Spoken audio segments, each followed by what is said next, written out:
Hello दोस्तों, आज हम देखेंगे सीएससी 2024 का सेट ए का क्वेश्चन पेपर, राइट। और इससे रिलेटेड जो भी क्वेश्चन होंगे उसको सॉल्व करेंगे तथा उससे जो एक्स्ट्रा इन्फॉर्मेशन है जो भविष्य में हमारे एग्जाम के लिए महत्वपूर्ण हो सकते हैं उस कॉन्सेप्ट को भी समझेंगे। तो ठीक है, यहाँ पर देखते हैं हम क्वेश्चन नंबर 1 को। अब क्वेश्चन नंबर 1 का स्टेटमेंट 1 है कि the atmosphere is heated more by incoming solar radiation than by terrestrial radiation. तो अब यहाँ पर देख सकते हैं कि जो इनकमिंग सोलर रेडिएशन होता है ये क्या होता है, एक शॉर्ट वेव रेडिएशन है, ठीक है। तो जब ये शॉर्ट वेव रेडिएशन है तो हम जानते हैं कि जो एटमॉस्फेयर को गर्म करता है, ठीक है, वो शॉर्ट वेव रेडिएशन के द्वारा नहीं बल्कि लॉन्ग वेव रेडिएशन के द्वारा होता है। और जबकि टेरेस्ट्रियल जो रेडिएशन होता है वो क्या है, एक लॉन्ग वेव रेडिएशन है। तो यह कहना कि एटमॉस्फेयर इनकमिंग सोलर रेडिएशन से ज़्यादा गर्म होता है टेरेस्ट्रियल रेडिएशन की अपेक्षा बिल्कुल गलत होता है, ठीक है, बिल्कुल गलत होगा, ठीक है। तो इनकमिंग सोलर रेडिएशन से नहीं बल्कि टेरेस्ट्रियल रेडिएशन से हमारा एटमॉस्फेयर गर्म होता है। अब अगर आपको पता होगा कि फर्स्ट स्टेटमेंट रॉन्ग है तो आप थोड़ा यहाँ ध्यान दीजिए। तो यहाँ आप देख सकते हैं कि लिखा हुआ है फर्स्ट स्टेटमेंट इज करेक्ट, इसमें भी लिखा हुआ है कि मतलब नॉट एक्सप्लेन, मतलब दोनों करेक्ट हैं यहाँ पर, ठीक है, तो इसलिए गलत हो गया। यहाँ पर लिखा हुआ है गलत, इसलिए गलत हो गया। यहाँ अगर हम देखें तो statement 1 and statement 2 are correct, इसलिए यह भी गलत हो जाता है। मतलब अगर हम एक स्टेटमेंट पढ़ लिए और एक गलत है तो हम आसानी से पहुंच सकते हैं कि इसका आंसर क्या होगा, डी होगा, राइट। अब हम देखते हैं इसका स्टेटमेंट 2 और इसको भी देख लेते हैं। Carbon dioxide and other green house gases in the atmosphere are good absorber of long wave radiation.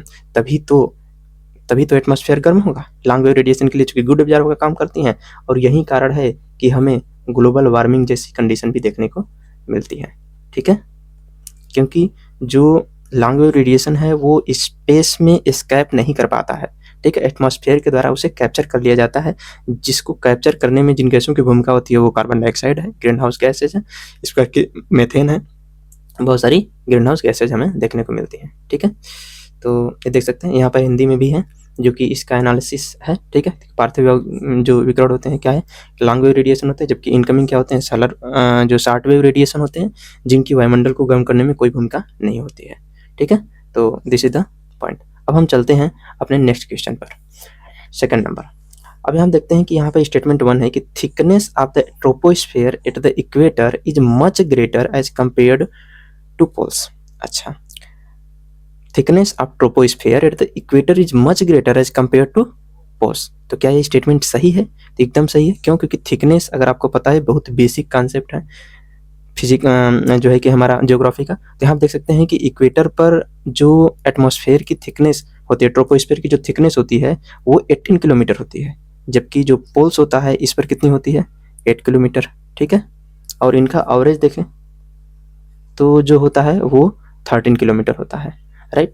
तो यह कहना कि ट्रोपोस्फेयर मतलब जो थिकनेस होती है ट्रोपोस्फेयर की इक्वेटर पर ज़्यादा होती है पोल से, ये बिल्कुल सही स्टेटमेंट है, ठीक है। अगर एक स्टेटमेंट पता चल गया तो यहाँ पर देखेंगे तो यह स्टेटमेंट हम इजीली काट सकते हैं, ठीक है। अब हमारे पास तीन स्टेटमेंट है और इनके बारे में देखेंगे कि कौन सा सही हो सकता है।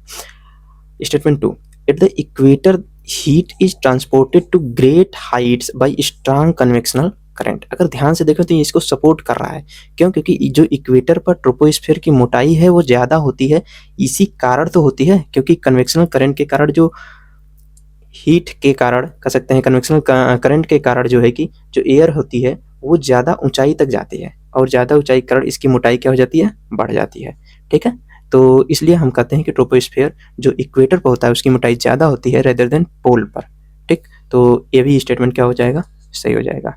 तो इस प्रकार से हम देख सकते हैं कि इसका आंसर होगा ए, कि यह एक्सप्लेन भी करता है, राइट, क्योंकि वो उसके रीजन को बता रहा है। अब हम चलते हैं यहाँ पर हिंदी में भी एनालिसिस है, ठीक है। तो वही चीज़ें हैं हम यहाँ पर भी देख सकते हैं, ठीक है। You can understand this. तो यह चूंकि इसको सेटिस्फाई करता है इसलिए इसका आंसर ए होगा, नहीं तो बी होता, राइट। तो दिस इज द पॉइंट। अब हम आगे बढ़ते हैं। अगला क्वेश्चन है कि how many of the above are product of volcanic eruption, ठीक है। अब सोच के देखिए कि वोल्केनिक इरप्शन से जो निकलने वाले प्रोडक्ट हैं उसमें तो बहुत सारी गैसेज हो सकती हैं, तो यू कैन नॉट क्लेम कि यह गैस नहीं होगा, राइट। तो इस प्रकार के क्वेश्चन में हमें सारे ही आंसर टिक करने होंगे, ठीक है। जैसे पहला दिया हुआ है पायरोक्लास्टिक डिब्रीज, हाँ हो सकता है, एशियन डस्ट हो सकता है, नाइट्रोजन कंपाउंड हो सकता है, सल्फर कंपाउंड भी हो सकता है, ठीक है। तो इसका आंसर होगा आल, ठीक है, क्योंकि चारों ही इसमें होते हैं, राइट। अगर हम इसमें ध्यान से देखें तो इसमें जो ज़्यादातर जो गैसें होती हैं, 99% जो गैसें शामिल होती हैं, उसमें वाटर वेपर हमें देखने को मिलता है, carbon dioxide and sulphur dioxide, right. वहीं 1% में जो अन्य गैसें होती हैं, जैसे hydrogen sulphide, carbon monoxide, hydrogen chloride, hydrogen fluoride जैसी अन्य छोटी छोटी गैसें भी हमें देखने को मिल जाती हैं, ठीक है। तो अब चलते हैं हम क्वेश्चन नंबर 3 पर और इसको हम डिस्कस करते हैं। Question number 4, right. अब यहाँ पर लिखा हुआ है कि which of the following are correct inference from isothermal map in the month of January, right. अगर आप इसे ध्यान से देखें तो यह क्वेश्चन CSC 2025 में एग्जैक्टली रिपीटेड है, राइट। तो CSC 2025 में क्वेश्चन रिपीट हुआ है और उसका स्टेटमेंट 1 रिपीट हुआ था। Isotherm deviate to north over the ocean and to the south over to the continent, right. तो अब कह रहा है यहाँ नॉर्थ एंड साउथ, यहाँ पर चाहे तो हमें देखने को मिल सकता है कि इन्होंने नॉर्थ की जगह पर साउथ, साउथ की जगह पर नॉर्थ कर दिया हो, ठीक है, लेकिन ऐसा इन्होंने नहीं किया है, ठीक है। अब यहाँ पर समझते हैं, अगला क्वेश्चन दिया हुआ है कि ठीक है, अब ये स्टेटमेंट सही है, अभी मैं इसको एक्सप्लेन करता हूँ कैसे सही है। नेक्स्ट अगर हम देखें तो यहाँ पर लिखा हुआ है the presence of cold ocean current gulf stream north Atlantic drift north Atlantic ocean colder and the isotherm bend toward the north. अगर हम ध्यान से देखें तो एक कोल्ड ओशियन करंट की बात कर रहा है और यहाँ पर गल्फ स्ट्रीम दिया हुआ है जो कि एक वार्म ओशियन करंट है, राइट, जो कि एक वार्म ओशियन करंट है। तो यह एक दूसरे को कंट्राडिक्ट कर रहा है, इसलिए क्या होगा, गलत होगा। अगर दो गलत है तो यहाँ पर हम एक बात तो कंफर्म है कि यह दो मतलब यह आंसर नहीं होगा और यह भी आंसर नहीं होगा, दो ऑप्शन एलिमिनेट हो गए। अगर आपको नहीं भी आ रहा है फर्स्ट स्टेटमेंट तो भी आप यहाँ पर रिस्क ले सकते हैं। अब हम समझते हैं कि फर्स्ट वाला स्टेटमेंट वैसे सही है, इसलिए इसका आंसर होगा ए ऑप्शन, ठीक है। तो अगर हम देखें यहाँ पर तो ठीक है, अगर हम देखें यह यूरोप है, यह नॉर्थ अमेरिका है, तो यहाँ पर जो इसकी रेखा होती है, ठीक है, आइसोथर्मल लाइन होती है, वो क्या होती है, यह ऊपर की तरफ मतलब नॉर्थ की तरफ जाती है, जबकि कंटिनेंट पर अगर हम देखें तो साउथ की तरफ आती है, राइट। तो यह इधर साउथ की तरफ कंटिनेंट पर जाता है और यह इधर नॉर्थ की तरफ जाता है। 21 महीने की बात है तो ये ठंडी वाले अर्थात जनवरी की बात है, राइट, क्योंकि जनवरी में जो वाटर होता है वो देर से गर्म देर से ठंडा होता है, जबकि यह जल्दी ठंडा हो जाता है। इसलिए यहाँ पर टेम्परेचर को हाई करने के लिए या बैलेंस करने के लिए उसको नीचे की तरफ या साउथ की तरफ कंटिनेंट पर जाना पड़ता है आइसोथर्मल लाइन को, ठीक है। तो इसलिए हम कह सकते हैं कि ये बात सही है कि जो ओशियन होता है वहाँ पर नॉर्थ की तरफ जाती है लाइन, जबकि कंटिनेंट पर साउथ की तरफ जाती है, ठीक है। तो ठीक है, यहाँ पर भी हम देख सकते हैं, तो this is the point here, right. अब यहाँ पर आगे बढ़ते हैं। नेक्स्ट क्वेश्चन है क्वेश्चन नंबर 5, ठीक है। अब क्वेश्चन नंबर 5 है कि which of the following country are well known as 2 largest cocoa producer, ठीक है, cocoa producer in the world, right, 2 largest cocoa producer. अब यहाँ ध्यान से ऑप्शन देखते हैं, तो यहाँ पे लिखा है पहला ऑप्शन अल्जीरिया एंड मोरक्को, दूसरा बोत्सवाना एंड नामीबिया, तीसरा कोटे दी आइवर एंड घाना एंड चौथा मेडागास्कर एंड मोजाम्बिक, राइट। अब यहाँ पर आप देखेंगे तो सबसे ऑड ऑप्शन कौन सा लग रहा है आपको, ठीक है। अगर इसे हम देखें तो ऑड वन आउट से कर सकते हैं, सोच के देखो, अगर एग्जामिनर कोई ऑप्शन बना रहा है तो वो इतना अजीब ऑप्शन क्या सोचेगा, है ना, why he will think like that. तो इसका मतलब कि ये आंसर है, तभी तो वो ऐसा सोचा है, ठीक है। तो इसका मतलब है कि ये आंसर है, ठीक है। तो इसका आंसर सच में सी ही है, राइट। ऐसे हम दिमाग लगा सकते हैं अगर हमें आंसर नहीं पता है तो, राइट। तो ये ऑड वन आउट से हम इसको सॉल्व कर सकते हैं, मतलब ये सबसे ज्यादा ऑड ऑप्शन हमें दिख रहा है, ठीक है। हालांकि इसके बारे में हम इन्फॉर्मेशन प्राप्त कर लेते हैं। तो कोटे दी आइवर घाना की बात करते हैं, तो जो कोटे दी आइवर है यह दुनिया का सबसे बड़ा कोको प्रोड्यूसर है, राइट। भविष्य के लिए हम इस चीज़ को याद रखेंगे। और दुनिया का 35% जो है कि यहीं अकेले कोटे दी आइवर में ही क्या होता है, प्रोड्यूस होता है। वहीं घाना की बात करते हैं तो सेकेंड नंबर पर घाना आता है, जहाँ पर 25% प्रोडक्शन हमें देखने को मिलता है, और थर्ड नंबर पर 9% के साथ इक्वाडोर है, ठीक है। तो ये बात हम समझ सकते हैं। जो यहाँ पर कोको प्रोड्यूस होता है या जो कोको होता है, इसका यूज कहाँ किया जाता है, तो हम देखते हैं कि जो चॉकलेट होता है, बटर होता है, लिक्वर होता है, इसमें हमें देखने को मिल जाता है इसका प्रयोग, ठीक है। अब हम आगे देखते हैं। यहाँ पर नेक्स्ट क्वेश्चन है with reference to the Himalayan river joining the Ganga down stream of Prayagraj from west to east which one of the following sentence is correct, right, ठीक है। अब यहाँ पर अगर ये क्वेश्चन हम देखें तो यह भी रिपीटेड है PYQ से, CSC 1997 CSC 1997 के PYQ से ये एग्जैक्टली रिपीटेड क्वेश्चन है, ठीक है, nothing is change from here, right. Okay, अब यहाँ पर अगर हम देखें तो बहुत ही इजी क्वेश्चन है, इसका आंसर होगा बी, ठीक है, गोमती, घाघरा, गंडक, कोसी, राइट। अब इसके बारे में अगर हम यहाँ पर देखें, मैप देख सकते हैं यहाँ पर कि यहाँ पर भागीरथी है और अलकनंदा है, ठीक है, भागीरथी और अलकनंदा ये दोनों मिलती हैं तो यहीं पर देवप्रयाग में मिलती हैं, और देवप्रयाग पर जब मिलती हैं तो यहीं से गंगा नदी का जन्म होता है, और ये गंगा नदी जब आगे बढ़ती है तो इधर यमुना नदी भी इसकी सहायक नदी यहाँ पर मिलती है, ठीक है, प्रयागराज में संगम पर, और वहीं आगे बढ़ते हैं तो यहाँ देख सकते हैं कि गोमती नदी, यहाँ पर घाघरा है, यहाँ पर गंडक है, यहाँ कोसी है, इसके बाद यहाँ महानंदा हमें देखने को मिलती है, और इधर से हम देखेंगे तो हुगली नदी हमें देखने को मिल जाती है, ठीक है, अर्थात राइट साइड से हुगली नदी जबकि लेफ्ट साइड से महानंदा नदी हमें देखने को मिलती है। अगर हम यमुना नदी की सहायक की बात करें तो यहाँ पर 3 हम जानते हैं, ठीक है, ओके, चंबल 4 नदी हो जाएंगी, चंबल हो जाएगा, सिंध हो जाएगा, बेतवा हो जाएगा, केन नदी हो जाएंगी, ठीक है, तो ये इसकी सहायक नदी। यहीं पर अगर हम देखेंगे तो बीच में रामगंगा नदी भी यहाँ पर क्या है, इसी गंगा नदी की सहायक नदी है, ठीक है, और यहाँ पर देख सकते हैं कि जो बिहार में जाकर के मिलती है, ठीक है, तो यहाँ पर देख सकते हैं कि एक नदी है सोन नदी जो कि अमरकंटक से निकलती है, ठीक है, अमरकंटक से 2 नदियाँ निकलती हैं, एक तो सोन नदी जो कि नॉर्थ की तरफ चली जाती है, एक नदी है जिसका नाम है नर्मदा नदी, ठीक है, नर्मदा नदी जो कि वेस्ट की तरफ चली जाती है, ठीक है, दोनों अमरकंटक से निकलती हैं, ठीक है, क्वेश्चन PYQ में आया हुआ है वैसे, ठीक है, और यहाँ पर एक पंचप्रयाग की भी हम बात कर सकते हैं, ठीक है, अगर आपको पता हो तो यह अलकनंदा नदी है, ठीक है, और यह क्या है, भागीरथी नदी है, ठीक है, इस पर पंचप्रयाग है, ठीक है, विष्णुप्रयाग, नंदप्रयाग, कर्णप्रयाग, रुद्रप्रयाग, देवप्रयाग, ठीक है, यहाँ से गंगा नदी आगे बढ़ती है जब भागीरथी और अलकनंदा मिलती है, तो यह जो है यह रुद्रप्रयाग है, ठीक है। अब यहाँ पर हम समझते हैं, ठीक है, यहाँ पर देखें तो इसमें आकर के मिलती है धौली गंगा, और धौली गंगा जब मिलती है तो क्या बनता है यह, ठीक है, धौली गंगा, और धौली गंगा जब मिलती है तो यहाँ बनता है विष्णुप्रयाग, राइट, और यहाँ पर अगर हम देखें नंदप्रयाग, यहाँ पर मिलती है नंदाकिनी, ठीक है, नंदाकिनी मिलती है तो हमें यहाँ पर नंदप्रयाग देखने को मिलता है, यहाँ पे मिलती है पिंडार रिवर, ठीक है, जब पिंडार रिवर मिलती है तो यहाँ पर हमें देखने को मिलता है, ठीक है, कर्णप्रयाग, और यहाँ पर एक नदी मिलती है जिसका नाम है मंदाकिनी, ठीक है, मंदाकिनी, ठीक है, तो इसको हम बोलते हैं रुद्रप्रयाग, ठीक है, और जब भागीरथी और अलकनंदा मिलती हैं तो यहाँ पर हमें देवप्रयाग देखने को मिलता है, ठीक है, तो इसे हम देवप्रयाग के नाम से जानते हैं।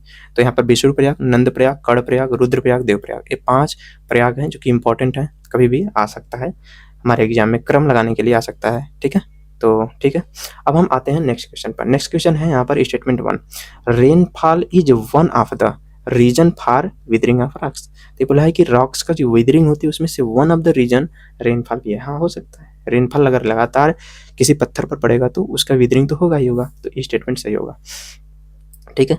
अच्छा, नेक्स्ट क्वेश्चन है कि statement second, rain water contains carbon dioxide. तो हमारे एटमॉस्फेयर में कार्बन डाइऑक्साइड की मात्रा काफ़ी है, तो हम जानते हैं कि इसमें कह रहा है कि इसके सोल्यूशन में कार्बन डाइऑक्साइड शामिल होता है, तो ये बात सही है, ठीक है, तो यह स्टेटमेंट भी सही होगा। अगला क्वेश्चन बोला है rain water contains atmospheric oxygen, ठीक है, तो यह भी स्टेटमेंट सही होगा। अगर हम देखें तो ये 3 स्टेटमेंट वाला क्वेश्चन है, और 3 स्टेटमेंट वाला क्वेश्चन हमें CSC 2025 में भी देखने को मिलेगा, जो कि बहुत सारे क्वेश्चन पूछे गए थे, ठीक है, जो काफ़ी टाइम टेकिंग हो गया था।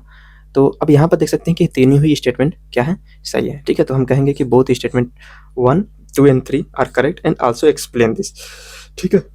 तो इसका जो आंसर होगा वो आंसर होगा ए, राइट, तो इसका आंसर हमें जो देखने को मिलेगा वो ए मिलेगा, ठीक है। यहाँ पर हिंदी में भी देख सकते हैं, ठीक है, तो यहाँ पर केमिकल विदरिंग हमें देखने को मिलती है। यहाँ पर चूँकि जो रेन वाटर होता है वो कार्बन डाइऑक्साइड के घुल करके कार्बोनिक एसिड बनाता है, जो कि 5.6 इसका pH मान होता है। कह सकते हैं कि यहाँ पर हल्का अम्लीय होता है, ठीक है, तो यह इसका आंसर है। आगे हम बढ़ते हैं। अगला क्वेश्चन दिया हुआ है कि consider following country, how many of the above country have a border with North Sea, ठीक है, तो नॉर्थ सी पे यहाँ पे क्वेश्चन आया हुआ है कि नॉर्थ सी के कौन कौन सी कंट्री बॉर्डर है, ठीक है, ओके। तो अगर हम नॉर्थ सी के बॉर्डर की बात करें तो इसका जो वैसे तो आंसर की चर्चा करें, फिनलैंड, जर्मनी, नॉर्वे और रसिया, राइट। तो इसका ना तो फिनलैंड है, ठीक है, इसका बॉर्डर कंट्री, और ना ही इसका रूस है बॉर्डर कंट्री, क्योंकि रूस और नॉर्थ से काफ़ी डिफरेंस है, ठीक है। तो जर्मनी है, नॉर्वे है, ठीक है, तो इसका आंसर क्या हो जाएगा? बी। अगर हम इसके बॉर्डर की चर्चा कर लें यहाँ पर, तो यहाँ आप देख सकते हैं, ठीक है, ओके। फिनलैंड की बात करते हैं तो ये बाल्टिक सी से कनेक्ट होता है, न कि नॉर्थ सी से कनेक्ट होता है, ठीक है।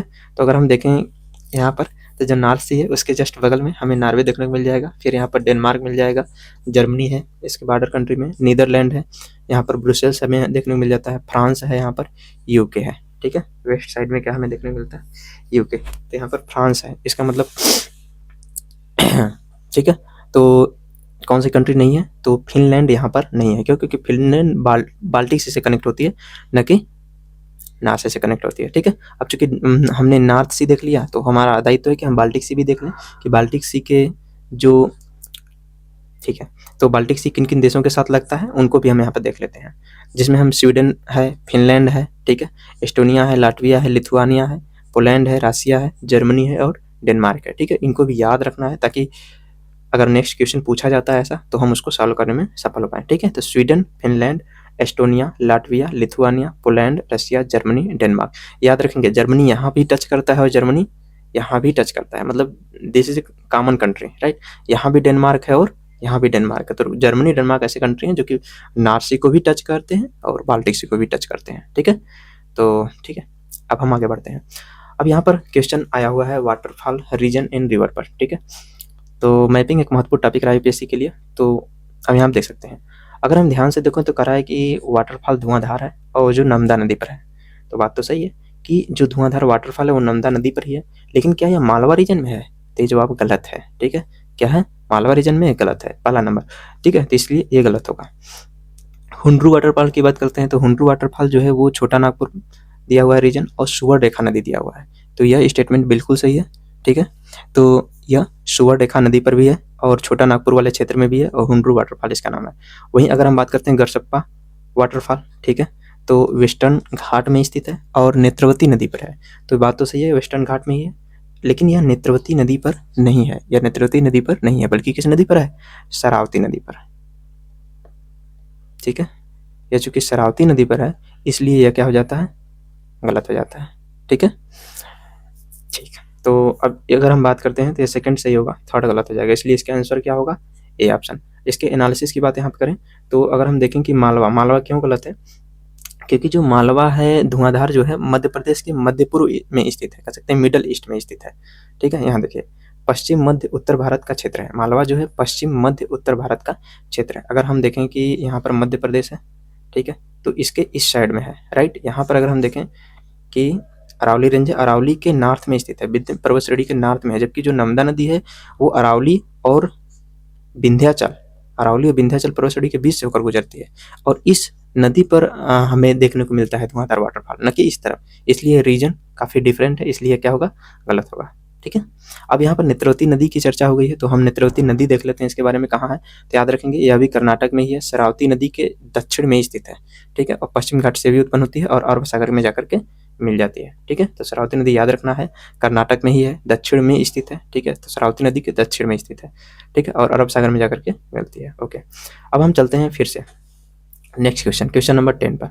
अब यहाँ पर लिखा हुआ है कि वास्जेस माउंटेन रेंज है, सेंट्रल एशिया में स्थित है और यह एक फोल्ड माउंटेन है। दो बातें हैं, पहला नंबर की रीजन इसका सेंट्रल एशिया, ये भी गलत है। दूसरा नंबर की फोल्ड माउंटेन है, ये भी गलत है।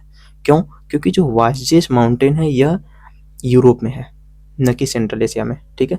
यह कहाँ है? यूरोप में है। वहीं अगर दूसरा नंबर बोल रहा है कि फोल्ड माउंटेन है, तो यह गलत बात है, क्योंकि ये ब्लैक माउंटेन है, राइट। तो इसलिए हम कह सकते हैं यहाँ पर कि पहला गलत होगा। अब चलते हैं दूसरा, आल्प्स माउंटेन की बात कर रहा है, यह यूरोप में है, तो यह बात तो सही है, आल्प्स माउंटेन है यूरोप में, लेकिन क्या यह ब्लैक माउंटेन है? बिल्कुल गलत, यह ब्लैक माउंटेन नहीं है, बल्कि क्या है? फोल्ड माउंटेन है, ठीक है। तो इसलिए गलत हो जाता है, इसलिए यह भी गलत होगा। नेक्स्ट क्वेश्चन दिया हुआ नॉर्थ अमेरिका अपलेशियन माउंटेन, तो एकदम बिल्कुल सही बात है कि नॉर्थ अमेरिका में है और अपलेशियन माउंटेन है, लेकिन यह फोल्ड माउंटेन है, तो जवाब है हाँ, फोल्ड माउंटेन है, ठीक है। वहीं साउथ अमेरिका की बात कर रहा है, इंडीज माउंटेन काफ़ी फेमस है, और यहाँ देख सकते हैं कि फोल्ड माउंटेन, तो यह भी सही है, ठीक है। तो इसका मतलब यह है कि 3 और 4 सही होगा, 1 और 2 रॉन्ग होगा। यहाँ पर अगर हम देखें कि अपलेशियन माउंटेन जो है फोल्ड माउंटेन है, लेकिन यह क्या है? एक ओल्ड माउंटेन है, ठीक है, जबकि यह भी फोल्ड माउंटेन है लेकिन यह यंग माउंटेन है, ठीक है, इन दोनों में अंतर यही है, हालांकि दोनों फोल्ड माउंटेन ही है, ठीक है। तो इसका आंसर क्या हो जाएगा, बी ऑप्शन। यहाँ पर हमने एनालिसिस कर रखा है, ठीक है। तो यहाँ पर जो वाइजेस माउंटेन है आप देख सकते हैं यूरोप में है, लेकिन यह ब्लैक माउंटेन है। वहीं आल्प्स माउंटेन की बात करें तो यह एक फोल्ड माउंटेन है, ठीक है, यंग फोल्ड माउंटेन है, ठीक है। और उत्तर अमेरिका में अपलेशियन पर्वत की बात करते हैं तो यह एक फोल्ड माउंटेन है, ठीक है, यह यंग माउंटेन है, हालांकि दोनों ही फोल्ड माउंटेन है। अब यहाँ आप देख सकते हैं कि यूरोप में अगर हम देखें तो राइन घाटी जो है और वाइजेस पर्वत, ये दो हैं जो ब्लैक पर्वत के हमें उदाहरण देखने को मिलते हैं, ठीक है, ब्लैक माउंटेन के उदाहरण देखने को मिलते हैं। और हिमालय की बात करें, आल्प्स पर्वत की बात करें, ये दोनों ही क्या है, शंक्वाकार चोटी के हैं, युवा तहदार पर्वत है, ठीक है। तो ये क्या है, वो यंग और फोल्ड माउंटेन है, ठीक है, ठीक है। क्वेश्चन नंबर 11 देखते हैं। करंट अफेयर से मोटिवेटेड क्वेश्चन है, यहाँ आप देख सकते हैं कि लिखा है in the recent past which of the above have been constructed as green field project, right. Green field project उन प्रोजेक्ट को बोलते हैं जो फर्स्ट टाइम बिल्ड प्रोजेक्ट होते हैं, फर्स्ट टाइम जो है कि इनको डेवलपमेंट के लिए बिल्ड किए जाते हैं, तो उन्हें हम ग्रीन फील्ड प्रोजेक्ट बोलते हैं। अगर हम ध्यान से देखो तो विजयवाड़ा काफ़ी फेमस प्लेस है, इसलिए फर्स्ट टाइम तो बिल्ड नहीं हुआ होगा, इसलिए थर्ड स्टेटमेंट गलत हो जाएगा। अगर थर्ड स्टेटमेंट गलत है तो यहाँ पर देखेंगे, यहाँ पर देखेंगे, यहाँ पर देखेंगे, मतलब यह भी गलत होगा, यह भी गलत होगा, यह भी गलत होगा। अब हमारे पास सिर्फ एक ऑप्शन बचा है, तो इसका आंसर क्या होगा, ए होगा, राइट। मतलब स्टेटमेंट 1 एंड स्टेटमेंट 2 ये दोनों ही सही है, ठीक है। अब यहाँ पर हम बात करते हैं कि इसका आंसर या एनालिसिस भी कर लेते हैं, ठीक है, थोड़ा बहुत, कि ग्रीन फील्ड प्रोजेक्ट एंड जो ब्राउन फील्ड प्रोजेक्ट होता है वो क्या होता है, ठीक है। तो अगर हम देखें तो डोनीपली जो एयरपोर्ट होता है यह कहाँ है, अरुणाचल प्रदेश में है, ठीक है। कुशीनगर इंटरनेशनल एयरपोर्ट यह कहाँ है, उत्तर प्रदेश में, सारी न्यूज़ में थे उसमें के, ठीक है। और वहीं विजयवाड़ा की बात करें तो यह कन्नूर में है, ठीक है, केरला में, यहाँ पे देख सकते हैं कन्नूर केरला में स्थित है, ठीक है। अब यहाँ देखते हैं कि ग्रीन फील्ड जो प्रोजेक्ट है क्या है, फर्स्ट टाइम बिल्ड प्रोजेक्ट है, उनको ग्रीन फील्ड प्रोजेक्ट कहते हैं। इसी संबंधित एक टर्म आता है brown field project, right. Brown field project उनको बोलते हैं जिनका ऑलरेडी बिल्ड प्रोजेक्ट का अपग्रेडेशन किया जाता है या रीडेवलपमेंट किया जाता है, ठीक है। तो ऐसे प्रोजेक्ट को हम ब्राउन फील्ड प्रोजेक्ट बोलते हैं, ठीक है, तो याद रखेंगे, बहुत इंपॉर्टेंट है। अब हम आगे बढ़ते हैं क्वेश्चन नंबर 12 पर। अब क्वेश्चन नंबर 12 है कि with reference to the water vapour, which of the following statement is are correct. पहला नंबर कह रहा है it is a gas the amount of which decreases with altitude. अच्छा, तो वाटर वेपर है तो आप ही सोच के देखिए, जैसे जैसे हम ऊपर जाएंगे क्या होता है, ऊपर जाने पर जो यहाँ पर वाटर वेपर की मात्रा कह रहा है घटता जाता है, ठीक है। तो ये बात तो सही है, इसने तो बताया भी नहीं कि कितनी अल्टीट्यूड था, तो हम तो मतलब स्ट्रेटोस्फीयर में जा सकते हैं या मध्यमंडल में जो स्फीयर में भी हम जा सकते हैं, तो वहाँ तक तो बहुत ज़्यादा घट जाता है। मतलब वाटर वेपर हम जानते हैं कि ऊपर जाने पर क्या होता है, घटता जाता है, ओके। तो ये बात एकदम सही है, ठीक है। वहीं अगर हम बात करते हैं it percentage is maximum at the poles, ठीक है। सेकेंड जो क्वेश्चन है कि इसका जो परसेंटेज होता है मैक्सिमम एट द पोल्स, तो यह इसने क्या किया है यहाँ पर, ठीक है। तो यह जो परसेंटेज है मैक्सिमम एट द पोल्स पर नहीं होता है, बल्कि कहाँ होता है, इक्वेटर पर होता है। क्यों होता है, ठीक है। इसका कारण है कि जो इक्वेटर होता है यहीं पर तो टेम्परेचर सबसे ज़्यादा होता है, ठीक है। सूर्य की जो किरणें हैं, सन रेज हैं, सबसे ज़्यादा यहीं पड़ती हैं, तो यहाँ पर टेम्परेचर हाई होता है, और जहाँ पर टेम्परेचर हाई होगा वहीं पर तो वाटर गैस के रूप में परिवर्तित होकर वाटर वेपर बनेगा, ठीक है। इसलिए इक्वेटर पर जो वाटर वेपर होता है वो क्या होता है, ज़्यादा होता है रेदर देन कि पोल्स पर, राइट। तो पोल्स पर हम कह सकते हैं कि मिनिमम होता है, राइट, ओके। तो यह गलत हो जाएगा स्टेटमेंट। अगर हम देखें तो यहाँ ये भी गलत है, ये भी गलत है, आंसर क्या होगा इसका, ए हो जाएगा, राइट। यहाँ पर भी हिंदी में एनालिसिस देख सकते हैं, ठीक है। तो ऊपर जाने पर टेम्परेचर क्या होता है, घटता जाता है, ठीक है। और जलवाष्प की जो धारण की क्षमता है वो भी क्या हो जाएगी, कम हो जाएगी। वहीं यहाँ पर देखें तो अधिकतम दिया हुआ है जो कि न्यूनतम होगा, ठीक है। मिनिमम टेम्परेचर होगा, मिनिमम टेम्परेचर होगा तो वाष्पीकरण कम होगा, और वाष्पीकरण कम होगा तो सिंपल सी बात है जो वाटर वेपर की मात्रा है वो भी कम होगी, ठीक है। भूमध्य रेखा पर वहीं देखें तो जलवाष्प क्या होता है, मैक्सिमम होता है। अब यहाँ पर नेक्स्ट क्वेश्चन है क्वेश्चन नंबर 13। क्वेश्चन नंबर 13 की चर्चा करते हैं। क्वेश्चन नंबर 13 दिया हुआ है कि annual and daily range of temperature is low, ठीक है। अच्छा, यहाँ पर हमें बताना है कि what is this type of climate, किस प्रकार के यहाँ क्लाइमेट है। यहाँ 4 ऑप्शन दिए हुए हैं और इसकी विशेषता यहाँ पर दिया हुआ है, ठीक है। तो annual and daily range of temperature जो होता है वो लो होता है, अच्छी बात है। Precipitation occurs throughout the year, अच्छा, वर्ष भर यहाँ पर वर्षा होता है।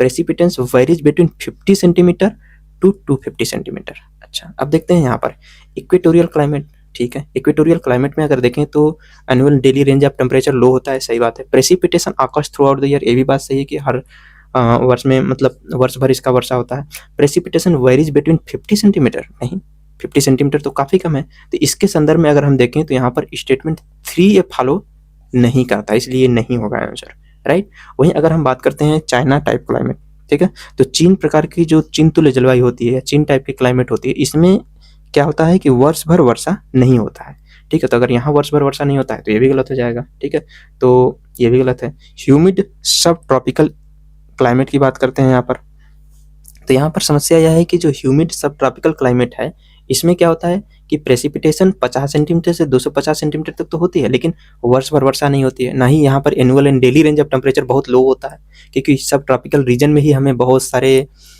मतलब डेजर्ट देखने को मिलते हैं जहाँ पर टेम्परेचर बहुत ज़्यादा हाई होता है। तो यहाँ पर ये कहना भी क्या होगा, गलत हो जाएगा। तो इसका ऑप्शन बचता है मैरीन वेस्ट क्लाइमेट, तो यही सही होगा, ठीक है। तो इसको हम क्या होते हैं, ब्रिटिश टाइप क्लाइमेट के रूप में भी जानते हैं, ब्रिटिश टाइप क्लाइमेट के नाम से भी जानते हैं, ठीक है। तो मैरीन वेस्ट कोस्ट क्लाइमेट इसको हम बोलते हैं, ब्रिटिश टाइप क्लाइमेट भी होते हैं, ठीक है। तो ये इसमें यह विशेषता होती है कि इसका जो annual and daily range of temperature भी लो होता है, प्रेसिपिटेशन भी वर्ष भर होता है, और यहाँ पर 50 सेंटीमीटर से लेकर 250 सेंटीमीटर तक हमें वर्षा देखने को मिलता है, ठीक है। यहाँ पर इसका हिंदी में एनालिसिस है जिसको हम यहाँ पर समझ सकते हैं, ठीक है। तो यह इसका जो क्षेत्र होता है यूएस से कनाडा के जो प्रशांत उत्तर पश्चिम क्षेत्र है, यहाँ पर यूके है, आयरलैंड है, फ्रांस है, न्यूजीलैंड वाले क्षेत्र में यह देखने को मिलते हैं, ठीक है। तो दिस इज द राइट। अब यहाँ पर बात करते हैं नेक्स्ट क्वेश्चन, क्वेश्चन नंबर 14 की। क्वेश्चन नंबर 14 दिया हुआ है कि with reference to Coriolis force which of the following statement is are correct, ठीक है, ठीक है। It increases with the increases in wind velocity, बिल्कुल सही है। अगर विंड वेलोसिटी में बढ़ोतरी होती है तो जो कोरियोलिस फोर्स है वो भी बढ़ जाता है, एकदम सही बात है। It is a maximum at the poles, okay, absent at the equator, ठीक है। तो हमें यहाँ कंफ्यूजन हो सकता है कि एब्सेंट होगा क्या, लो लेस होना चाहिए, एक्सट्रीम है, लेकिन एक्सट्रीम नहीं है, यह सही स्टेटमेंट है, ठीक है। तो यहाँ पर पोल्स पे क्या होता है, मैक्सिमम होता है, और जो इक्वेटर होता है यहाँ पर हमें एब्सेंट देखने को मिलता है, ठीक है। तो कोरियोलिस फोर्स, ये दोनों स्टेटमेंट सही है, इसके लिए इसका आंसर क्या हो जाएगा यहाँ पर, बोथ 1 और 2 हो जाएगा, राइट। यहाँ पर इसका एनालिसिस है, ठीक है, क्योंकि भूमध्य रेखा पर अगर हम देखें तो कोरियोलिस फोर्स क्या होता है, लगभग 0 के करीब होता है, ठीक है। तो इसलिए ये दोनों स्टेटमेंट सही है, नॉर्मल सेंटेंस भी है। अब समझते हैं यहाँ पर 21 जून पर अगर आप देखोगे तो ऑन जून 21 एवरी ईयर, ठीक है, तो यह PYQ से मोटिवेटेड है, कह सकते हैं। और 21 जून पर बहुत बार क्वेश्चन पूछा गया है, ठीक है। तो 21 June every year which of the following latitude experience sunlight of more than 12 hours, ठीक है। तो हमें सनलाइट 12 आवर्स से ज़्यादा देखने को मिलता है, राइट। तो अब अगर हम देखें तो 21 जून यहाँ पर समझ लेते हैं, ओके।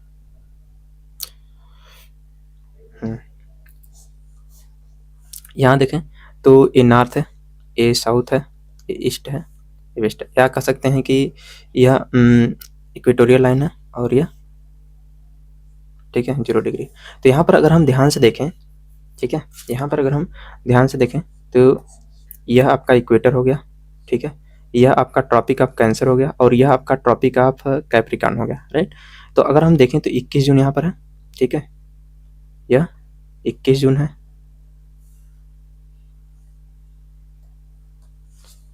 और यहाँ पर 22 दिसंबर है,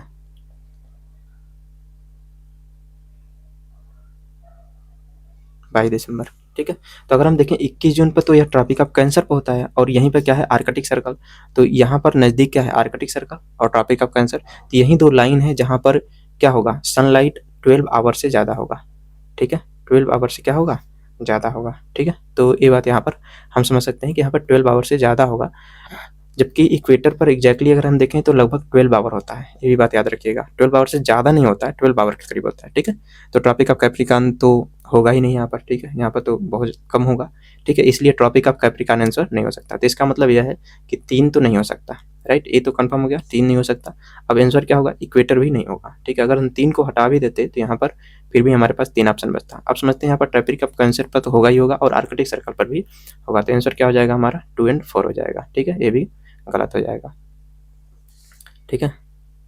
इसमें ये चारों आपको पता होना चाहिए, राइट। अगर हम देखें तो इक्वेटर इक्वेटर पर यहाँ पर है, यहाँ पर ट्रॉपिक ऑफ कैंसर है, यहाँ पर ट्रॉपिक ऑफ कैप्रिकॉर्न है। यह क्या होता है 21 जून को हमें देखने को मिलता है, ठीक है, ट्रॉपिक ऑफ कैंसर पर सन होता है। 22 दिसंबर को हम देखते हैं कि ट्रॉपिक ऑफ कैप्रिकॉर्न पर सन होता है, ठीक है। और 21 मार्च यहाँ आप देख सकते हैं 21 मार्च को जो है कि इक्वेटर पर सन होता है।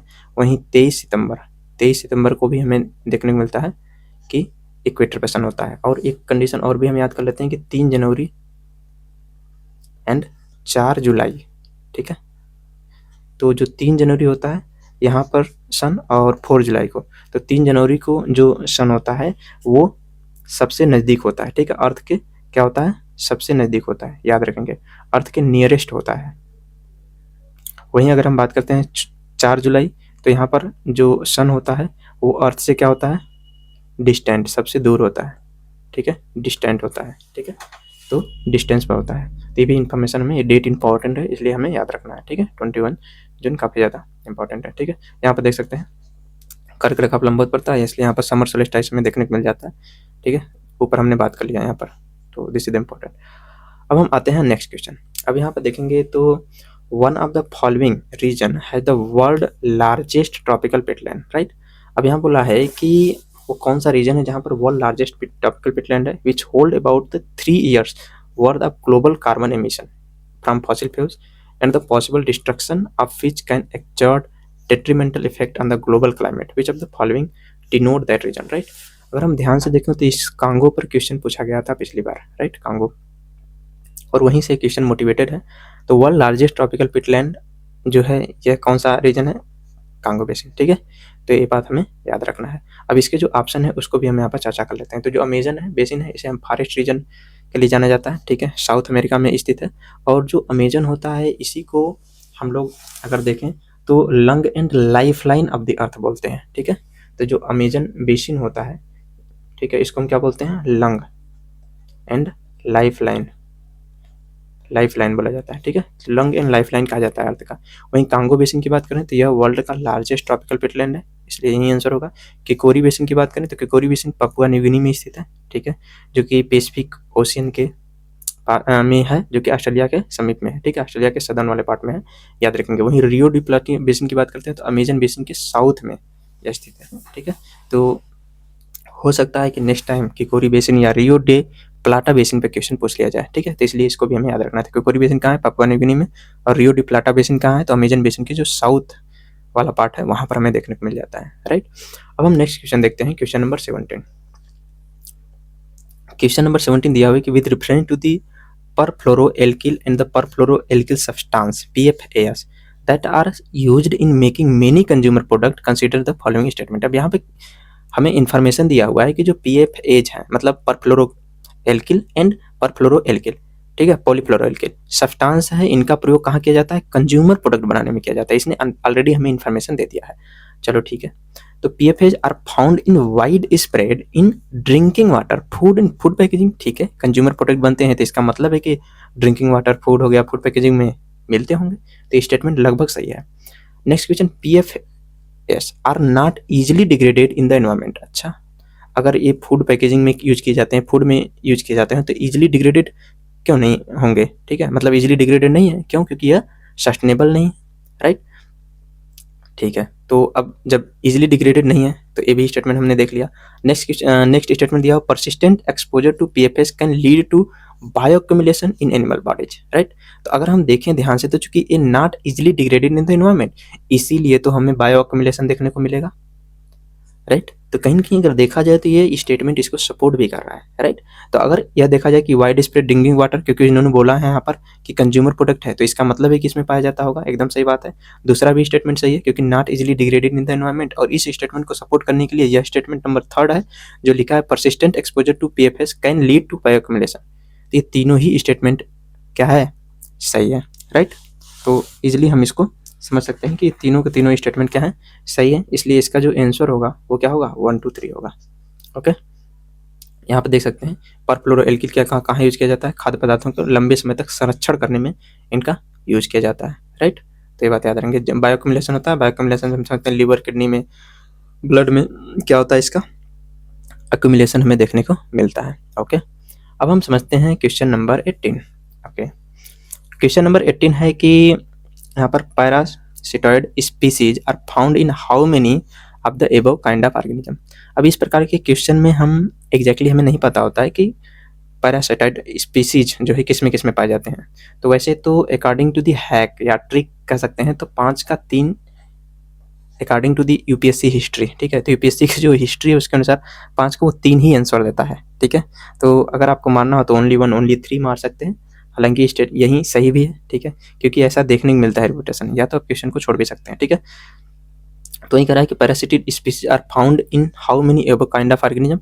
तो इस चीज़ को हम याद रखेंगे, फ्लाइज हो गया, टर्माइट्स हो गया और वास्प, ये तीनों जो है कि क्या है, पैरासिटाइड स्पीसीज हैं। जबकि कैरिबिल, बीटल्स जो होते हैं, सेंटीपीड होते हैं, ये क्या होते हैं, ये गलत है, ठीक है। एक प्रकार का कह सकते हैं कि शिकारी होता है। और सेंटीपीड की बात करते हैं तो यह आर्थ्रोपोडा, आर्थ्रोपोडा संघ का क्या है, प्राणी है, राइट। तो याद रखेंगे, this is important here,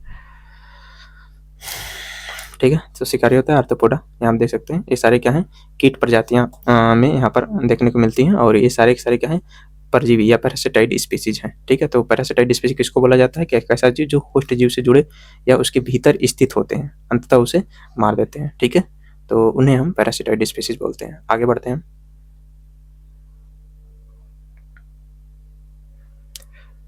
next question है कि how many of the above belong to the P family, right. तो इसमें बोला गया है कि पी फैमिली से रिलेटेड कौन कौन है, ठीक है। तो अब 3 ऑप्शन है, अब हार्ड टू प्रूव, इनको प्रूव करना हार्ड है। तो इस प्रकार के में भी हैक लगाया जाता है। This is not a easy question icon से, लेकिन इस प्रकार के क्वेश्चन में हम क्या मारते हैं, आल मारते हैं, ठीक है। तो यहाँ पर आंसर ग्राउंडनट भी होगा, हार्स ग्राम भी होगा, सोयाबीन भी होगा, राइट। तो ये तीनों ही यहाँ पर क्या हो जाएगा, आंसर हो जाएगा, जो कि पी फैमिली से क्या है, रिलेटेड है, ठीक है। अब यहाँ पर देख सकते हैं इसका कि ये क्या है, फैबेसी या लेगुमिनस होते हैं, जिनका जो कि नाइट्रोजन फिक्सेशन का गुण भी पाया जाता है इसमें। अर्थात यह एटमॉस्फेयर से नाइट्रोजन को इजीली क्या कर लेते हैं, एक्सेस कर पाते हैं, ठीक है। और वहीं अगर हम देखें कि जो हार्स ग्राम होता है, क्या होता है, डॉट टॉलरेंट लेग्यूम होता है, ठीक है। मतलब कह सकते हैं कि यह जहाँ पर वर्षा कम होती है, ठीक है, वहाँ पर भी आसानी से इसको उगाए जा सकते हैं। और हार्स ग्राम क्या होता है, एक न्यूट्रिशियस, यहाँ पर देख सकते हैं पी फैमिली का एक प्लांट है, ठीक है। तो यह एक न्यूट्रिशियस प्लांट होता है जो कि ड्रॉट टॉलरेंट होता है, ठीक है। तो इस प्रकार से हमने 19 नंबर का क्वेश्चन देख लिया। अब हम क्वेश्चन नंबर 20 पे आते हैं। क्वेश्चन नंबर 20 दिया हुआ है statement 1, Indian flying fox is placed under the vermin category in the wild life protection act 1972, ठीक है, ओके। अब स्टेटमेंट 2 दिया हुआ है, the Indian flying fox feed on the blood of other animals. अच्छा, फीड करती है क्या, ब्लड ऑफ अदर एनिमल, अन्य एनिमल की। अब यहाँ पर ध्यान से देखोगे तो ये vermin category in the wild life protection act 1972, चूंकि ये इसके परिभाषा को चेंज किया गया था, इसलिए क्वेश्चन, ठीक है, ये न्यूज में था। अब यहाँ कह रहा है कि feed on the blood of the other animal. अगर हम पता हो तो यह भी पीवाईक्यू में क्वेश्चन आ चुका है, ठीक है। पीवाईक्यू में क्वेश्चन आया हुआ है, सीएससी 2014 का क्वेश्चन, आई थिंक सीएससी 2013 या 14 में क्वेश्चन आया हुआ है। अगर हम देखें तो जो इंडियन फ्लाइंग फॉक्स है क्या है, एक हर्बीवोरस है, ठीक है, हर्बीवोरस ऑर्गेनिज्म है। और जो हर्बीवोरस होते हैं वो किसी का ब्लड कैसे चूस सकते हैं, ठीक है, या तो वो कह सकते हैं कि कार्निवोरस हो, तभी ऐसा हो सकता है। इसलिए यह स्टेटमेंट क्या हो जाएगा, गलत हो जाएगा। अगर यह बात पता हो कि यह स्टेटमेंट गलत है तो आप यहाँ पर इजीली देखेंगे कि एक ही ऐसा स्टेटमेंट है चारों में जिसमें गलत लिख रखा है, वो है यहाँ पर, ठीक है, सॉरी, यहाँ पर है स्टेटमेंट 2 इज इनकरेक्ट, ठीक है। तो केवल यह सी स्टेटमेंट में ऐसा देखने को मिलेगा, इसलिए क्या हो जाएगा, सही हो जाएगा, यही स्टेटमेंट सही होगा, यह गलत होगा, यह भी गलत होगा, यह भी गलत होगा, ठीक है। तो स्टेटमेंट 2 इज इनकरेक्ट और स्टेटमेंट 1 इज करेक्ट हो जाएगा ऑटोमेटिकली, ठीक है। लेकिन इस क्वेश्चन को यूपीएससी ने क्या कर दिया है, वैसे तो इसको ड्रॉप कर दिया गया है। इसका कारण यह है कि वर्मिन कैटेगरी, ठीक है, जो कि वर्मिन कैटेगरी को अभी क्या कर दिया गया है, बाहर कर दिया गया है वाइल्ड लाइफ प्रोटेक्शन एक्ट के डिफिनेशन में, ठीक है। तो इसलिए इस क्वेश्चन को ड्रॉप कर दिया गया है। अब यहाँ पर हम देख लेते हैं वाइल्ड लाइफ प्रोटेक्शन के एक्ट के जो 4, ठीक है, इसके हम क्राइटेरिया को ही देख लेते हैं यहाँ पर, ओके। अगर हम WPA 1972 है जो नई डिफिनेशन के आधार पर इसके क्राइटेरिया को निर्धारित की गई है, ठीक है, वो कौन कौन से क्राइटेरिया हैं वो हम यहाँ पर चर्चा कर लेते हैं, ठीक है, ओके। तो इसमें 4 शेड्यूल में से डिवाइड किया गया है, ठीक है, schedule 1, schedule 2 and schedule 3 and schedule 4, right. Schedule 1 में किस प्रकार के जीव आते हैं? तो शेड्यूल 1 में एनिमल आते हैं, लेकिन इस प्रकार के जो जीव होते हैं इनका हाई प्रोटेक्शन किया जाता है, राइट।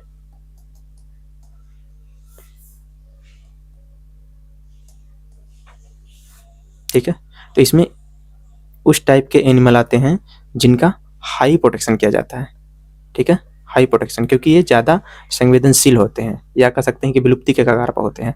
वहीं अगर हम बात करते हैं कि शेड्यूल 2 में इस प्रकार के एनिमल आते हैं जिनका, ठीक है, वैसे एनिमल आते हैं जिनका लिस्ट प्रोटेक्शन होता है, मतलब कह सकते हैं कि इनका प्रोटेक्शन कम होता है शेड्यूल 1 की अपेक्षा, लेकिन प्रोटेक्शन किया जाता है। वहीं स्टेट में अगर हम शेड्यूल 3 की बात करें तो शेड्यूल 3 में जो प्लांट स्पीसीज होते हैं वो आ जाते हैं, ठीक है, जो प्लांट स्पीसीज हैं वो शेड्यूल 3 में आते हैं। वहीं अगर हम बात करते हैं शेड्यूल 4 की, तो शेड्यूल 4 में हम देख सकते हैं कि जो साइट्स स्पीसीज हैं, ठीक है, वो जो है कि इसके अंतर्गत हमें देखने को मिलते हैं, ठीक है, जो साइट्स स्पीसीज हैं वो हमें शेड्यूल 4 में देखने को मिलते हैं। तो इस प्रकार से इसका नया परिभाषा यही है जो 4 शेड्यूल में निर्धारित किया गया है, राइट। तो इसको हमें याद रखना है। अब यह क्वेश्चन हो गया, तो अब क्वेश्चन नंबर 20 हम देखते हैं, ठीक है। क्वेश्चन नंबर 20 यहाँ पर चर्चा कर लिए, क्वेश्चन नंबर 21, राइट। ओके, अब क्वेश्चन नंबर 20 है कि organism cicada, froghopper and pond skater, right. तो यह न्यूज में था, ठीक है, तो स्पीसीज इन न्यूज से क्वेश्चन आता है। तो यहाँ आप देख सकते हैं कि सिकाडा, फ्रॉगहॉपर एंड पॉन्ड ये किससे रिलेटेड है? ये रिलेटेड है इंसेक्ट से, ठीक है। तो इसका आंसर क्या हो जाएगा? सी हो जाएगा। इसके बारे में भी हम देख सकते हैं, यहाँ पर सिकाडा जो होता है mostly found tropical and temperate region में पाया जाता है। वही अगर हम बात करते हैं कि जो मंदुक फ्रॉगहॉपर है यह कहाँ पाया जाता है? इसे स्पीटल बग्स भी बोलते हैं, ठीक है। पॉड स्केटर की बात करते हैं तो यह वाटर स्टाइडर होता है, can walk on water surface, ठीक है। तो यह वाटर सरफेस पे इजीली क्या कर सकता है? वॉक कर सकता है। अब यहाँ आप देख सकते हैं कि next question, mini chewing gum found in the market are considered a source of environmental pollution. अच्छा, तो बहुत सारे च्यूइंग गम होते हैं जो एनवायरमेंटल पॉल्यूशन के सोर्स होते हैं। क्यों? Statement 2, many chewing gum contain plastic as gum base. अगर ध्यान से देखें तो कहीं न कहीं एनवायरमेंटल पॉल्यूशन क्यों है एनवायरमेंटल पॉल्यूशन सोर्स? क्योंकि वो कंटेन करते हैं प्लास्टिक। तो यह स्टेटमेंट को सपोर्ट कर रहा है, इसलिए इसका मतलब है कि यह स्टेटमेंट पहला भी सही है और दूसरा भी सही है, ठीक है। नॉट ओनली सही बट ये सपोर्ट भी करते हैं चूंकि इसको, इसलिए क्या होगा? इसका आंसर हो जाएगा ए हो जाएगा। Both statement 1 and 2 are correct and statement 2 explain statement 1। तो बहुत सारे क्वेश्चन हम उसके मीनिंग को समझ करके इजीली सॉल्व कर सकते हैं ड्यूरिंग द एग्जाम, राइट। तो ये बात याद रखेंगे। अब समझिए यहाँ पर भी देख सकते हैं, ठीक है, वही चीज़ें हैं। चूंकि ये नॉन बायोडिग्रेडेबल है, यहाँ पर मेड बाई सिंथेटिक पॉलीमर से बना होता है जो गम, इसलिए और इसलिए इसमें चूंकि प्लास्टिक पाया जाता है इसलिए, और प्लास्टिक नॉन बायोडिग्रेडेबल होता है इसलिए यह क्या होता है? प्रदूषण का स्रोत माना जाता है। अब क्वेश्चन नंबर 23 देखते हैं, जो कि इट्स नॉट इजी क्वेश्चन, ठीक है। अगर हम इसके आंसर की बात करें तो ये तीनों ही गलत है, ठीक है, दिया हुआ है, तो इसलिए इसका आंसर होगा नन। ऐसे क्वेश्चन को तो छोड़ना ही उचित है, ठीक है, सारे स्पीशीज तो हम पढ़ नहीं सकते। अब यहाँ पर हम बात करते हैं कि इंड्री, एल्क एंड जो बोनोबो है कहाँ कहाँ पर पाए जाते हैं, ठीक है, इनके बारे में हम यहाँ पर चर्चा कर लेते हैं। तो अगर हम ध्यान से देखें तो जो इंड्री है, इंड्री यह पाई जाती है मेडागास्कर में, न कि ब्राज़ील में, राइट। तो इंड्री जो है वो मेडागास्कर में पाई जाती है। और जो एल्क की बात करते हैं तो यह कहाँ पाया जाता है? जो नॉर्थ अमेरिकन वाला रीजन है, ठीक है, नॉर्थ अमेरिकन रीजन है वहाँ पर पाई जाती है। वहीं अगर हम बात करते हैं कि बोनाबो की बात करते हैं तो यह कांगो वाले रीजन में पाई जाती है, ठीक है, हमें कांगो वाले रीजन में पाई जाती है। और इसके अगर हम IUCN स्टेटस की बात करें, ठीक है, तो यह क्या है? एक इंडेंजर्ड स्पीसीज है, ठीक है। वहीं एल्क की बात करते हैं तो यह नियर थ्रेटेंड है, NT कह सकते हैं। और जो इंड्री है यह भी क्या है? क्रिटिकली इंडेंजर्ड प्राणी है, ठीक है, जो कि मेडागास्कर वाले रीजन में यह पाया जाता है, राइट। ओके, तो इस चीज़ को याद रखेंगे। यहाँ पर भी हम देख सकते हैं इसका एनालिसिस, ठीक है। तो फाउंड जो बोनाबो होता है वो कांगो में भी पाया जाता है, ठीक है, कांगो में पाया जाता है। अफ्रीका वाले रीजन में यह स्मॉलर होता है, मोर स्लेंडर देन कॉमन चिंपैंजी। इसका जो IUCN स्टेटस होता है वो इंडेंजर्ड होता है। वहीं अगर हम बात करते हैं एल की तो यह नियर थ्रेटेंड होता है। इंड्री की बात करते हैं तो यह आपका क्रिटिकली इंडेंजर्ड स्पीसीज है, ठीक है, जो कि मेडागास्कर में पाई जाती है। अब क्वेश्चन नंबर 24 की हम बात करते हैं। तो क्वेश्चन नंबर 24 लिखा हुआ है कि we consider following statement regarding the World Toilet Organization, right. अच्छा, वर्ल्ड टॉयलेट ऑर्गेनाइजेशन, इसको हम पढ़ते हैं। It is one of the agency of the United Nation. सोच के देखिए, अगर यूनाइटेड नेशन की एजेंसी होती तो कभी हम चर्चा में होती और हम इसको जरूर सुने होते। ठीक है, World Toilet Summit, World Toilet Day and World Toilet College are the initiative of this organization to inspire action tackle the global sanitation crisis. ठीक है, चूंकि टॉयलेट से रिलेटेड है और सैनिटेशन क्राइसिस को टैकल करने के लिए ये इनिशिएटिव शुरू किए गए हैं, तो हो सकता है सही हो। The main focus of its function is to grant fund to the least developed country and developing country to achieve the end of open defecation. ठीक है, तो ज़्यादातर जो कह सकते हैं ऑर्गेनाइजेशन में क्या करते हैं, वो नॉर्मली अवेयरनेस क्रिएट करती हैं। फंड बहुत ही कम एजेंसी हैं जो फंड प्रोवाइड करती हैं, राइट। तो इसलिए यहाँ पर लिखा हुआ है कि ग्रांट फंड, जो कि गलत होगा। ठीक है, अगर हमें पता है कि 3 गलत है तो आप देख सकते हैं 3 यहाँ पर है, ठीक है, 3 यहाँ पर है, तो ना तो बी सही होगा ना ही डी सही होगा। अब हमारे पास 2 ऑप्शन बचते हैं। 2 में अगर हम देखें तो यहाँ पर वन ऑफ द एजेंसी है यूनाइटेड नेशन की, जो कि गलत होगा। यूनाइटेड नेशन की एजेंसी होती तो हमें जरूर पता होता, इसलिए गलत हो जाएगा। ठीक है, अगर हम सेकंड की बात करें तो यही सही है। ठीक है, तो world Toilet Summit, World Toilet day, world Toilet college, ये सभी क्या है, इनिशिएटिव हैं। किसके हैं, तो वर्ल्ड टॉयलेट ऑर्गेनाइजेशन है, उनकी ये इनिशिएटिव, इसलिए इसका आंसर क्या हो जाएगा, 2 ओनली। ठीक है, अगर हम बात करें तो यह एक नॉन प्रॉफिट ऑर्गेनाइजेशन है। क्या है, एक एनजीओ है, यह एक एनजीओ। अब सोच के देखो कि एनजीओ के पास इतना फंड कहाँ से आएगा कि जहाँ कि वो फंड देगा यहाँ पर। ठीक है, तो यूनाइटेड नेशन की एजेंसी में से एक है, जो कि गलत होगा। अब चूंकि इनके बारे में हम चर्चा ही कर रहे हैं, तो अब इनके बारे में हम जानकारी भी प्राप्त कर लेते हैं, वर्ल्ड टॉयलेट ऑर्गेनाइजेशन के बारे में। वर्ल्ड टॉयलेट ऑर्गेनाइजेशन, ठीक है, ओके, ठीक है। अगर हम बात करते हैं वर्ल्ड टॉयलेट ऑर्गेनाइजेशन की, तो इसकी इस्टेब्लिशमेंट कब हुआ था, तो याद रखेंगे इसका इस्टेब्लिशमेंट हुआ था 2001 में। ठीक है, वहीं अगर हम बात करते हैं कि इसका जो स्टार्ट हुआ था वो कहाँ हुआ था, तो यह स्टार्ट हुआ सिंगापुर में। ठीक है, स्टार्ट इन सिंगापुर। ठीक है, सिंगापुर में स्टार्ट हुआ।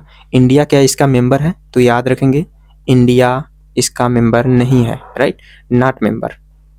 ठीक है, तो क्या इंडिया इसका मेंबर है, तो जवाब है नहीं, इसका इंडिया मेंबर नहीं है। वहीं अगर हम बात करते हैं कि 19 नवंबर, ठीक है, तो 19 नवंबर को हम क्या मनाते हैं, वर्ल्ड टॉयलेट डे भी मनाते हैं। ठीक है, तो इसे भी हम याद रखेंगे। वर्ल्ड टॉयलेट डे कब मनाया जाता है, तो 19 नवंबर को मनाया जाता है। ठीक है, इसी दिन पुरुष दिवस भी मनाया जाता है, राइट, तो याद रखेंगे। अब यहाँ पर क्वेश्चन नंबर 25 देखते हैं, ठीक है, जो आज का लास्ट क्वेश्चन होगा। इसके बाद अदर क्वेश्चन नेक्स्ट डे चर्चा करेंगे। तो यहाँ पर लिखा है Lions do not have a particular breeding season. अच्छा, इनके पास कोई पार्टिकुलर ब्रीडिंग सीजन नहीं होता है। ठीक है, अब लिखा है unlike most other big cat cheetahs do not roar, मतलब अन्य बिग कैटों की तरह या उनके विपरीत चीता बहुत ज़्यादा दहाड़ते नहीं है। अच्छी बात है। Next question, unlike male leopard do not proclaim their territory by scent marking. अब कह रहा है कि मेल लायन की विपरीत जो मेल लेपर्ड होते हैं do not proclaim their territory by scent marking के द्वारा टेरिटरी निर्धारित नहीं करते हैं। तो this is very hard to prove that you can not say this statement. Hard to prove है या कि वो सेंट मार्किंग के द्वारा टेरिटरी निर्धारित नहीं करते हैं। इसलिए यहाँ हम देख सकते हैं कि चूंकि डू नॉट, यहाँ ध्यान से देखिए, डू नॉट ये राइमिंग करने के लिए, यहाँ पर भी देख सकते हैं कि डू नॉट, ठीक है, डू नॉट, इन सभी में स्टेटमेंट राइमिंग के लिए यहाँ पर भी इन्होंने क्या किया है, जबरदस्ती डू नॉट लगाया है, जबकि ये डू नॉट है नहीं। ठीक है, तो यहाँ पर हम ये नहीं कर सकते, यह एग्जामिनर के लिए काफ़ी ज़्यादा कठिन होगा कि इसे कैसे प्रूव करें कि वो सेंट मार्किंग के द्वारा लेपर्ड नहीं करते हैं। अर्थात एक लेपर्ड ने भी सेंट मार्किंग के द्वारा अपनी टेरिटरी निर्धारित कर दी तो हम ये स्टेटमेंट गलत हो जाएगा। इसलिए स्टेटमेंट वास्तव में गलत ही है, क्योंकि डू नॉट प्रोक्लेम करना ही गलत है। ठीक है, अगर हम ध्यान से देखें कि यह स्टेटमेंट गलत है, तो यहाँ पर देखो दिस ये तीनों में है, इसका मतलब यह भी गलत होगा, यह भी गलत होगा, यह भी गलत होगा। इजिली हम अपने आंसर तक पहुंच जाएंगे और हमारा आंसर होगा 1 और 2। ठीक है, तो क्या हो जाएगा, लायंस डू नॉट है पार्टिकुलर ब्रीडिंग सीजन, सही बात है। Unlike most other big cat cheetah do not roar, ये भी बात सही है यहाँ पर। ठीक है, तीसरा यहाँ पर गलत हो जाएगा, राइट। वही चीज यहाँ पर भी हिंदी में भी हम देख सकते हैं, सिंह की कोई विशेष प्रजनन ऋतु नहीं होती है, तो ये बात सही है। अधिकांश अन्य बड़ी बिल्लियों से भिन्न चीता दहाड़ता नहीं है, तो ये भी बात सही है। नरसिंह से भिन्न नर तेंदुआ सिंह द्वारा अपना क्षेत्र घोषित नहीं करते हैं, गलत बात है। ठीक है, तो मेल लेपर्ड भी अन्य तरह बिग कैट प्रजातियां भी क्या करती हैं, सेंट मार्किंग के द्वारा टेरिटरी या बाउंड्री निर्धारित करती हैं। ठीक, तो इस प्रकार से हमने ये सारे क्वेश्चन यहाँ पर डिस्कस कर लिए हैं 25 तक। ठीक है, तो नेक्स्ट हम जो आगे क्वेश्चन होंगे उसे हम नेक्स्ट वीडियो में कवर करेंगे, ठीक है। तो ठीक है दोस्तों, धन्यवाद। मिलेंगे नेक्स्ट क्वेश्चन के साथ, राइट। तो ठीक है, फिर चलते हैं।